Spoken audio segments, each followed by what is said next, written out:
صلی اللہ علی حبیبہ محمد و آلہ و اصحابہ وسلم۔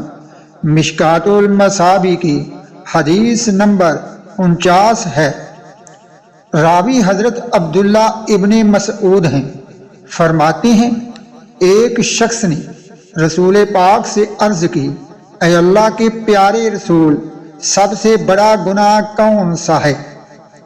نبی کریم نے فرمایا، اللہ کے ہاں سب سے بڑا گناہ یہ ہے کہ تم اللہ کا کسی کو شریک ٹھہراؤ حالانکہ اللہ نے تمہیں پیدا کیا۔ عرض کی یا رسول اللہ پھر کون سا گناہ؟ فرمایا یہ کہ اپنی اولاد کو اس ڈر سے مار ڈالو کہ وہ تمہارے ساتھ کھائے۔